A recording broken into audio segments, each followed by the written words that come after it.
Hey there, Mr. Redder here. Welcome back to another episode of Reddit Podcast Stories, where today, my fiance is demanding I sell my rental properties. 2 years ago, I, 36 male, proposed to my fiance, 30 female, and our wedding is going to be this coming summer. When we met, we both owned properties. She owned a pretty typical luxury townhouse, and I owned 2 properties in the inner city. We both agreed that when it was time to cohabitate, we'd live in her condo. I own an old 2 upstairs, 2 downstairs duplex in a neighborhood that butts right up against an old industrial area, which I was living in until we moved in together. And on the next block, I also own a 4,000 square foot concrete block industrial building. I got them as part of a screaming package deal about 12 years ago when you couldn't even give property away in that neighborhood. I now rent the duplex to a couple of families, and God, I hope they never leave me. Best renters ever. And I rent half of the factory building to a guy who does HVAC and the other half to some microbrewery hipsters. The value has gone way up since I've owned these places, and I'm making buku bucks on these rentals. I could lose my job tomorrow and not even blink. My fiance does not see it this way. Ever since we've moved in together, she's been pestering me to sell the places. It's been ramping up the closer we get to the wedding. I keep telling her that as long as I own these places, it's practically guaranteed third source of income, and it would be invaluable if either of us hit a rough patch job-wise. She couldn't see it that way though. All she sees is a potential big pile of liquid cash that can go towards our wedding, honeymoon, and upgrades to the living situation after. We had the biggest blow up yet about it last Saturday, and I kind of lost it. I'm a saver and she's a spender, and I said that to her in far less pleasant terms, and also mentioned the amount of credit card debt she has, and since then, things have been pretty frosty. Am I the jerk for refusing to sell my second income? Update. The conversation didn't happen until recently. Life got in the way. It started fine, but quickly went south and ended in a big fight that turned pretty petty by the end of it. She accused me of not trusting her. Fair. And I pointed out that her habits make it basically impossible to trust her with money anyway. Probably not my proudest moment. But I did again make it clear in no uncertain terms that the properties are staying in the LLC and I won't sell them, and that the financial decisions regarding them would be mine alone. I may have also had a few choice words about the princess for a day wedding she wanted. After a couple of weeks of avoiding each other and not talking, and me sleeping in the basement of the townhouse, I said I wanted to hit the pause button and leave for a while. She was upset but didn't say much. I loaded up my things and went to my parents' house and told them what happened. They told me I could stay as long as I need to. Somewhere near the end of April, I got a call from her dad out of the blue, demanding to know what was going on and why I'd broken things off. I tried to explain what had been going on, but he was the angry dad of an upset young woman, and I don't think much got through. That call ended with him calling me a scumbag and hanging up on me. I've only had a few properly long-term relationships end in my lifetime, but that's the first time I've had an angry father yell at me about it. There's been no contact since. I'm sad that just over 4 years of my life with someone went up in smoke like this, but that's the way it goes, I guess. My parents didn't seem very surprised when I showed up, so maybe I really was the last one to know what was going on, like so many Redditors were pointing out. For some good news, and also what reminded me to update my post, is that yesterday I bought another house, one for me to live in. A tiny little brick, post-war brick ranch house in an old subdivision about 20 minutes from my rentals. It needs work, but I'm looking forward to having a project to take my mind off of things. It's going to be strange living on my own again, but I think I'll manage. Yeah, that relationship was not going to last. They have incompatible views on finances, and neither of them were going to back down. They'd have ended up getting divorced pretty soon after the wedding. That argument wasn't going away or getting better. My in-laws started harassing me for destroying their family naming tradition. Plus update. Myself, 25 female, and my fiance, 27 male, have a 2-month-old son. We are overjoyed at being parents, but most of my in-laws are refusing to even see our baby because of a decision we made concerning his name. My in-laws have a tradition of giving the firstborn son of every generation the same name. Let's say it's Peter. This has been going on for about 7 generations already, and they're very serious about it. My fiance's eldest cousin was the latest person to be named Peter. Every one of his cousins has only had daughters so far, so our baby is the first son of his generation, and consequently should get the name. I have no problem with the name Peter, and would have been okay with naming my son that. Unfortunately, that was also the name of my uncle, who passed before I was born. I won't get into details, but it was horrible for my family. My father never got over losing his brother. My grandmother asked the family not to name any of our future kids Peter during her lifetime. My mother-in-law and father-in-law knew about this promise and at first seemed to not only be okay with us avoiding the name Peter, but also supportive of the one we chose. However, my grandmother sadly passed when I was 7 months pregnant. We traveled to her funeral. On our last days there, my in-laws called to offer me their condolences. Then my mother-in-law asked me if I was willing to think about the name Peter now. Suddenly, they were insistent that the name we chose was awful and we had to honor their tradition. According to them, they had only agreed to make an exception for us for my grandmother's sake and had no obligation to keep it now that she was gone. My family agrees that while it's true we don't have to avoid the name anymore, it still doesn't feel right to use it. My fiancé agrees with me as well, but his parents spent the last weeks of my pregnancy trying to convince us to change our minds about the name. When our baby was born and we named him what we wanted to, my in-laws were furious that we had broken a 7-generation-old family tradition. Some of them hadn't previously wanted to name their sons Peter, but did it anyway for the family's sake. They said our decision was selfish and that my family should have moved on by now. This truly has nothing to do with whether my family has moved on or not. It just felt like a betrayal to my grandmother and uncle's memories to even consider using the name. My father-in-law offered us $1,000 to change our son's name to Peter after he was born. That was 2 months ago, and neither of my fiancé's parents have met the baby or seen us since I was pregnant. Most of my in-laws are on their side, and this is causing a huge rift between my fiancé and his family. He assures me I'm fine, but I'm starting to feel really guilty about this. Am I the jerk? Also, middle names aren't used in my country. Most people get the maternal surname before the paternal one instead. Edit 2. It wasn't $1,000. We're in a different country, different currency. It's still a lot of money, but would probably translate to about $200 US. Update. About a week after my post, my fiancé's parents contacted us. They apologized for their behavior and begged to meet my son. They said they were ready to leave the naming debacle behind and truly wanted to be involved in their grandson's life. We were skeptical, but invited them over to meet the baby. The visit went well. They began coming over almost every day during the next 3 weeks. I noticed neither of them ever called my son by his name, but I didn't point it out. For the first time in months, things seemed good between my fiancé and his parents. One day, my fiancé was helping my father-in-law with something at our place, so my mother-in-law and I went to the park with my baby. Sometime later, I had to go to the bathroom, so I left him in the stroller with her. When I got back, she was sitting on a park bench chatting with another woman who was cooing over my son. I went over there and introduced myself as my son's mom, and she said, "I thought his name was Peter." I didn't say a word, and neither did my mother-in-law. She followed me to the car, and we went back to my apartment.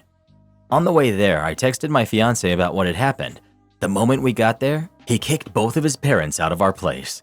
He had read my text and confronted his father. Thankfully, my father-in-law is a terrible liar and confessed immediately. Apparently, both my in-laws only call my son Peter. That includes whenever they're talking about him, every time they introduce him to someone else, and even baby talking to him on the few occasions they were with him. Neither of them are embarrassed by this, and they both think that they're in the right. We're heartbroken, especially my fiancé. Not only because his parents can't let go of their pride, but also because the name we chose for our son means a lot to both of us. I blame myself for encouraging my fiancé to allow them near him. I was raised in a different city than all of my grandparents and always wished they could have been more involved in my life. Losing my grandmother didn't help. Pretty much every doubt I had only existed because I thought it would be important for my son to grow up with all of his grandparents around. But now, all my guilt is gone. If they can't respect my son enough to call him by his name, they don't deserve to be in his life. I hope they enjoyed the 3 weeks they had with their grandson, because that's all they're getting until they get their heads out of their backside. Final update. My son is now 5 months old, almost 6. We're still no contact with my fiancé's parents, who haven't seen us since May. We've both blocked them everywhere. His relatives who are on our side still are, and most of the ones who weren't haven't come around. If anything, they're even more upset now. I remember someone suggesting that my fiancé's family might stop using the name after we decided not to. Well, you were right. Last week, one of my fiancé's cousins announced she was pregnant with a boy. She included her baby's name in the announcement, and it's not Peter. What followed was a string of aggressive Instagram DMs from both mother-in-law and father-in-law.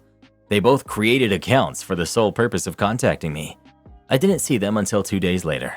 They sent me almost an hour's worth of voice messages about how I had ruined their family. They wished their son had never met me, that he had seen me for who I truly am, and that I had never gotten pregnant.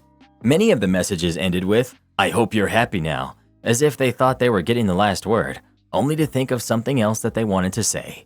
There was name-calling, an accusation of me cheating, and a persistent refusal to refer to my son as their grandchild. My fiancé and I listened to the messages together. He hadn't gotten any. As much as I tried to distance myself, I was in tears by the time it was all done. I still don't regret anything, especially after the stunt they pulled back in May, but I'm not completely free of the guilt yet. Not to mention their complete disregard for their grandson. I was already having an overwhelming week, and this just seemed like the final straw. I must have spent close to an hour sobbing in my fiancé's arms. Once I was calmer, he unblocked his parents just to scream at them for a while. I only heard his side of the conversation, but it was more than enough. He finished the call by saying he didn't want to hear from them again. We had a long talk afterwards. My fiancé opened up about the emotional blackmail by his family before and after my pregnancy. My in-laws were close to threatening him with anything they could if we didn't name our son Peter. I told him about my guilt and how awful I felt for putting him through this. We reassured each other, cried a bit more, and had a mostly pleasant evening with our baby. We contacted his cousin. The family's giving her crap for breaking the tradition again. They're being way less aggressive with her though, and I think many of my in-laws are finally learning to let it go.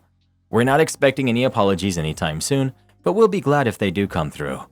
Our wedding will be in September of 2024, and whoever doesn't give us a sincere apology until then is uninvited. My fiancé's parents are banned either way. We came to that decision together. My boyfriend asked me for $1,500 to buy a Halloween costume. Me, female 22, and my boyfriend, male 26, have been together for around 4 years. I recently was asked by him if he could get a personal loan under my name so that he could buy a Halloween costume. I'm feeling a bit unsure of how upset I should be or if I should even be upset about it. To explain his current situation, he currently has around $5,000 worth of debt and does not have a job and lives off payments from the government currently. When he originally asked, I got quite upset since for the last year his financial situation has continued to get worse, as I currently pay for his groceries and essentials and without aid doesn't have basic essentials like toilet paper or soap, let alone food, and can only meet the payments of his rent at the moment. When he asked me for the loan, it was about $1,500 and he wanted to have me open a personal loan since no financial lenders would give him any more money than he currently has on loan. I don't know why I felt like it was my breaking point, but I just cried and told him he was childish for asking me for money to buy something so stupid and haven't spoken to him for the last couple days. He asked me for money when he's already relying on me to buy his groceries and is in so much debt from buying video games and action figures, I'm struggling to figure out what to even do or say to him. The reason he wants to loan so much from me is for more of the same non-essential items that got him into debt in the first place. A custom-made Halloween costume seems like an outrageous thing to want to purchase in his current situation, but he doesn't see it as a big deal since in his words, "It's not a lot of money for you." And I think I just need advice on what approach might work to help him understand. No matter how much I've tried to explain the strain his dependence on me to support him with his basic needs has been when we don't live together, and despite me trying to suggest loan consolidation or a selected person to manage his funds on his behalf could benefit him, I feel like my approach isn't working. I would appreciate advice on what steps I can take or what approach I might be able to use instead in regards to talking to him and trying to resolve this issue in our relationship currently. Update. I'm sure most of you thought this was a dumb question to begin with and really tore through me, but for those who are kinder with their advice, I really appreciate it. I know I seem like an absolute idiot, but I think being with my boyfriend for so long, as well as since high school, made me feel extremely attached and like I wouldn't know what to do if he wasn't around. So in that way, I was definitely dependent on him. To clarify things, it was for a Spider-Man costume, and no, I did not give him the money. I spoke to him and he tried explaining that it was his cousin who forced him to ask me for the money, which I didn't believe and ended the relationship since a lot of your comments made me realize I have a seriously low standard for my dating pool and will have to reconsider my standards moving forward.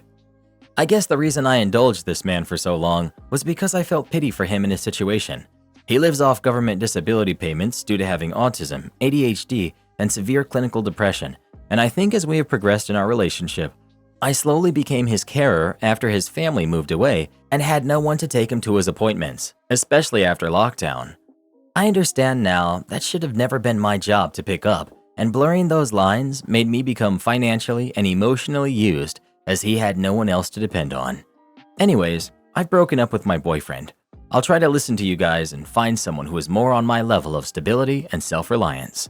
Thank you for listening and giving me the wake-up call I needed to get out before I committed to marrying or having kids with him. New boss got the company in lots of trouble. I used to work for a big warehouse, but not as big as Amazon, for inventory management. From the first day, I noticed that our workflow is super slow due to old software used for the office and warehouse. Since I wanted to impress my boss and my coworkers, I used some of my free time to write a new web-based software that you can use on your phone. This was super convenient because it allowed my boss, the sales team, and others to literally work while going around the warehouse or while working from home. Even the warehouse staff was impressed since I asked them what they need to see when picking orders. This software was now the heart of the company, and during my time I worked there, it was used a lot and replaced our old software. Now, my old boss was about to retire, and together with the new boss, we all met in the warehouse, had cake, and got to know the new boss, who I'll call Eric. He was super nice to everyone, but the next day, he showed his true colors. He completely changed our workflow, requested useless stuff from the sales team, added shifts, morning, day, and night to our warehouse workers, and got rid of stuff that we barely sell. Within weeks, we were all exhausted. 3 people quit. Then Eric came into my office and gave me my 2 weeks notice. I was actually shocked. His response was, "We have 3 IT guys. We don't need that many." On my last day at work, Eric came into my office, looked around, and said, "Please make sure to reset your computer and delete any personal data." Now, there's one thing Eric doesn't know. The software always checks for a local file on my computer. So if the software can't find that file or the checksum is wrong, it'll display an error and shut down. I asked him again, "You sure you want me to delete every personal file from this computer?" His reply was, "Yes, within the next hour." Cue malicious compliance. I made sure to delete the whole source code of my software, deleted some personal stuff, cleaned my mail folder, and shortly before I was about to leave, I pressed delete on file required for the software. As soon as I left the building, I saw people standing outside having a smoke. While I walked to my car, a warehouse worker told me that the whole warehouse is on pause due to some server issues. I made sure to leave as fast as possible. 1 hour later, Eric blew up my phone, demanding the source code for my software. I happily told him that, per contract, the software is my property. My old boss even wrote a contract, and that he won't get the source code. He demanded I come into the office and fix everything. "I'm sorry, I don't work for you anymore. You wanted me to delete all personal data. The key for my software is also my own file, so I had to delete that too." I heard from some of my friends there that Eric had to buy a license for the old software, and within 3 weeks, he was replaced by another boss. Am I the jerk for refusing to forgive a debt that will cost my sister a house? My mother passed about 2 months ago. She didn't leave behind much other than a paid-for house worth about $180,000 and a little money in the bank. Mom announced a couple of years ago that she intended to leave her house to my sister, Sarah, who takes care of her severely disabled son full-time. Mom said that she wanted to make sure they had a roof over their heads and the rest of her kids could make it on their own. Sarah does struggle a lot and has said many times that she wouldn't have been able to make it without Mom. When Mom passed, she had some bills outstanding, but her biggest debt was that she owed me $37,000. I had loaned her the money so that she could fix her plumbing and septic system, as well as making the house more handicap-friendly for Sarah and Jeremy. Mom had been paying me back every month. I have paperwork proving the money is owed. Here's the problem. If I file a claim against her estate, like any other creditor would do, my brother John, Mom's executor, will have no choice but to pay it. But to do so, he will have to sell the house since there isn't money in the estate to pay it any other way. Which means that Sarah and Jeremy will have to find a different place to live. I know Mom wanted Sarah to have the house. There's also the issue that Mom's will said Sarah got the house, but any money in the estate would be split evenly between the 4 of us. So technically, we think that means Sarah wouldn't actually get anything. John is talking to a lawyer to make sure he's reading that right. Sarah is also concerned that if she did get a large amount of money, John and I have both said we would give her whatever we got from the house if it does get sold, that it could interfere with the help she gets from the government.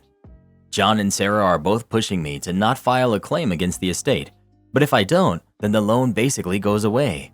Sarah has said that she will pay it back to me and would even sign a new loan. The problem is that I don't believe her. She's borrowed money before and never paid it back. Not because she doesn't want to, but because she can't afford to. She struggled with money living with mom, so it's going to be even worse for her without mom paying bills in the house as well. If I don't file a claim, I'll be out $37,000, and that's far more than I want to hand over as a gift, even to my sister. I've told John and Sarah that I am officially filing a claim on Monday morning. They're both calling me a greedy jerk and telling me that I'm ignoring what mom wanted. I think it's unreasonable to expect me to just forget $37,000. Am I the jerk? You're the jerk for a few reasons here. 1. You refuse to wait for your brother, the executor, to talk to an attorney, which is literally happening later in the week. 2. Several people have made outstanding points, like getting a new contract or a lien against the house. You absolutely will not hear out a single word of it, just repeatedly saying she will not pay and you'll never see the money. That's where contracts and liens come in. They're literally there to protect you. 3. You state you are quite financially stable right now and that you do not need this money right this second, but you're also unwilling to help find any workarounds for your sister and her multiple kids. You're happy to make her homeless. Am I the jerk for not paying for my stepdaughter's wedding? I, 49 male, will keep this as short as possible, but basically, my stepdaughter, who's 25, wants to marry her boyfriend who's also 25, which was fine and all. I had the money to pay for the wedding. What could possibly go wrong? Her father, who's 54, has never been in the picture her whole life. He was a deadbeat father. Never took care of his daughter, never paid child support according to my fiance anyway. My stepdaughter was never rude with me and always showed respect, so I always showed respect for her and bought all of her the necessities that she needed. Maybe too much. Now looking back, I'm an ATM. What was I thinking? Anyway, since I'm paying for a $200,000 wedding, I just asked for my mother and her 2 step-siblings to receive invitations since they are her siblings. My fiance and daughter were like, cool, we will. Now obviously this could be a mistake, but invitations come around. My stepdaughter informed me that she didn't want any kids at her wedding, but that seemed odd to me because my fiance's sister's kids were invited, so why weren't her own siblings invited? I asked her and she said it was just a mistake. Probably a red flag, but on we go. A few days later, my in-laws come over and they start questioning my daughter-in-law about who's going to walk her down the aisle. My daughter announced that it was going to be her deadbeat clown of a father. My fiance was in shock from her announcement, and my daughter kept going on and on about how they had been in touch and the fact that he's her true father, and at that point, I just lost it. I announced that her real father can pay for the wedding then. He can't, since I'm a check for my stepdaughter, and my stepdaughter started screaming at me and all of the guests left the house. My fiance wasn't too happy, stating I humiliated her in front of her in-laws, and the fact they spent a year planning. I said that I wasted $200,000 on an ungrateful brat. I may be the jerk for this, and spewed insults towards her father. As you can tell, I really don't like the guy. So, am I the jerk for this? Edit. I just want to clarify a few things. My stepdaughter had told me that I would walk her down the aisle, then proceeded to lie and humiliate me in front of the guests. Also, a few people asked why I laughed it off. Whenever I'm in a bad situation, I just like to laugh it off, like Spider-Man, I guess. Not the jerk. I can't believe it. $200,000 for a wedding? Insane. And for her to use you and string you along lying like that? Oh no. Am I the jerk for getting upset with my fiance over his girl best friend affecting our wedding plans? My fiance and I are getting married next year. I've had my eyes set on an extremely competitive venue in October. There's only one available day for us that works for my family, and it happens to fall on his girl best friend's birthday. There are several reasons as to why I'm dead set on October. I've always dreamed of a fall wedding. September is difficult for me because it's when my brother passed, and November doesn't really work with our family's travel schedules. My issue is more with how my fiance approached this issue of his friend's birthday and the potential wedding date overlapping rather than him not wanting those on the same day. Instead of asking me if there's any way we can compromise, which really there isn't, but I'd appreciate it, he went off on me saying that it's Veronica's birthday and I know that, and that I can't be upset when he puts off celebrating our anniversary for her birthday. It felt like he was accusing me of purposefully plotting to stop them from celebrating together. This died down a bit, And then when I was talking about the guest meals, I spoke with the planner, and she suggested that, to help with costs, the bride and groom will be served fish. I'm pescatarian, along with select family members who are also pescatarian, and everyone else will be served chicken. I have all the fish eaters together, so people don't get confused or offended by them being offered different, somewhat cheaper food. He then argued with me that Veronica loves fish, and I should put her down for fish as well. I told him I didn't want guests to be upset at her getting fish while sitting with other guests and them not having the option. If it was dietary, it would be different, but he says no, Veronica is a picky eater, and that's essentially the same as not eating chicken by choice for health and ethic reasons. It felt like I was walking on eggshells as we kept getting into fights about Veronica and our wedding. He told me that he was talking about our cake in a group chat of his, and she wanted him to suggest a different flavor combo to me, since she said a wedding she went to prior had the same and she didn't like it. I flipped out, just started screaming that it's our and my wedding, me and him, not hers. It's okay to have opinions, but hers literally do not matter this one singular time. He told me I was out of line and had a clear dislike for Veronica despite her trying to be helpful, and I'm bitter of their friendship. He left and hasn't told me where he's staying, and he won't be coming home until I admit fault and promise to be more accepting of his female friends. I honestly tried my best to be nice despite how rudely she treats me. She basically flat out ignores me. Our friends seem to not want to get involved. I expect them to have my back, and now I'm questioning if I'm crazy. And a jerk. Not the jerk. He's absolutely in love with her. End this relationship and get back what money you can. I don't know why he's not just with her, but you will never be more important than her, especially if he's willing to celebrate her birthday over your wedding anniversary. Girl, cut your losses, pack up and leave, or pack his stuff up and go no contact. He's using you and trying to control you, and you deserve better. My Karen stepdaughter is demanding my Lotto winnings. To give some context, my estranged stepdaughter is 22. My significant other and I haven't seen her in 9 years. When she was 11, a bunch of drama went down, all based on lies. We knew her mom was behind this because we had 50-50 custody, but had been paying her child support like we only had stepdaughter every other weekend. After we had a few kids, significant other applied, and she had to end up paying him child support. Fighting the court battles that proceeded cost almost 6 figures in legal fees over the next 2 years, and I had to end up selling my house, which was my great-grandparents'. Selling my house meant I wasn't able to care for my ailing father. At a therapy appointment, stepdaughter told my significant other she would keep telling lies if he kept trying to take her from her mom. So he said, okay, contact him when she wants to have a relationship. The mom got what she wanted, child support until stepdaughter was 18. We were all devastated.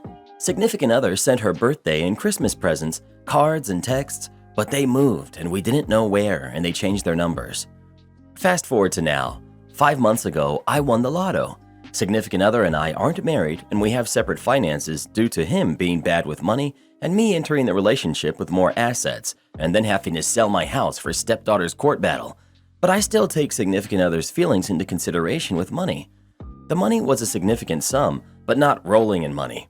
Enough to put a good deposit on a house, deposits on cars, pay off debts, and put money into the kids' education, but still have mortgage, car payments, and bills. It's enough to set us up for life as long as we still work full-time. If we're smart with it, we might be able to retire early. We hadn't heard from stepdaughter or her mom in 9 years, apart from a message when a child support payment was 2 days late because significant other changed jobs. A week ago, stepdaughter reached out to significant other over text, a couple of pleasantry texts, and then she said she heard we won the Lotto and was surprised we hadn't contacted her yet to help provide for her. After a bit of awkward stepping around the topic, she brought it back up that she expects a deposit for a house for her and her mom. I said absolutely not. Not only would that be as much or more than what our own kids would get, but I've already wasted a whole house on her and almost lost my family and life. I don't want to give her a cent and I want nothing to do with her. I admit I still resent her and everything I had to sacrifice for her lies. My significant other agrees a house deposit is out of the question, but his mom and sister got angry at him and now he thinks maybe we should give her a little bit. It wouldn't break the bank, but why would I give someone I don't like money when it could be used on our family and those I love? My significant other's mom and sister are saying I'm a jerk for not giving my estranged stepdaughter money. So, am I the jerk? Not the jerk. She wanted to tell lies to stay with her mom. Perfect. You are not part of her family, so you don't owe her anything. I'll still have my job long after you're gone, fool. I was working at a horrible postal station. Had a piece of rolling equipment get caught in a piece of broken tile and pop up, then onto my toe. Shattered the toenail. I was lucky not to have a broken toe from it, too. So I'm on light duty, which meant I had to work the service window where people come to pick up packages, signature required mail, fill out change of address and hold mail forms, stuff like that. Remember, I have a foot injury. This means that getting around is not easy for me. Have a customer come in about an hour before closing, hands over 2 pick up your mail forms for certified letters. Y'all probably don't realize this, but in big city facilities, we don't have your certified mail sitting in a gold case all by itself, and postal workers staring wistfully at it wondering when we'll see you. No, we have your mail sorted out by the last number of your street address in trays with hundreds of other certified letters just like yours. This means it can take a while to find your mail when you finally drag yourself in to pick it up. So I go looking for those 2 letters. It was a recent enough thing that I checked the stand-up cubby we had for the latest certified to pickups. Not there. So I hobbled to the longer-term storage area, about 10 feet from the door. I finally find both letters and go to the window. The customer tells me that he wants to talk to the postmaster because I took 3 minutes to get his mail, and that was unacceptable. I tried to convince him to get the party more likely to be on the premises to handle his complaint, a supervisor. But nope, he's adamant about speaking to the postmaster. Hint, people, the later in the day it is, the less likely the postmaster will be there. But okay, you want the postmaster? You get the postmaster. I smile and tell him, sure, I'll go get him now. And I shut the Dutch door, with his mail still in my hand. You thought 3 minutes was a long wait? Ha! You just activated a union worker trap card, bub. Now, I did go to the postmaster's office first, but as usual, he wasn't in there. Still, I made a good faith effort to look there. I didn't see him on the floor either, so I checked the dock, conveniently getting in a smoke while I was out there. Nasty former habit. I checked the break room and got and drank a soda while I was there. Knocked on the men's room door. No answer. Oops, that soda just worked its way through me. Need to use the ladies now. I was about to check the parking lot to see if his car was even there. Oh, look, there's the postmaster, coming back from an off-site meeting. I take the time to bring him up to speed on the customer's complaint. This guy knew me and smiled. How long have you been keeping him waiting now? I think it's been 20 to 25 minutes. You can deal with him while I handle the paperwork. This will be fun. You're lucky I like you because you're a hard worker, though. The customer was absolutely livid when the door finally opened again. He demanded that I be fired right then and there, as if that's how it works in a union job. My boss, to his credit, chewed out the customer for being such a jerk to an injured employee who had actually done a great job in taking only 3 minutes to find 2 letters amongst hundreds in 2 separate locations. He even took one of the trays over to the ledge, slammed it down, and said, "See how long it would take you to go through this to find not 1, but 2 letters, and then tell me 3 minutes is too long." Lesson to be learned. Union workers don't have to take crap off of dirtbags, and we won't. So spare yourself a whole lot of grief and chill out. It's only mail for crying out loud. Do this next. Tap here on your screen to come see our new podcast playlist, where you'll find thousands of hours of the best stories you've ever heard. Or tap the one on the right. That episode is specifically just for you, based on other videos you've enjoyed the most.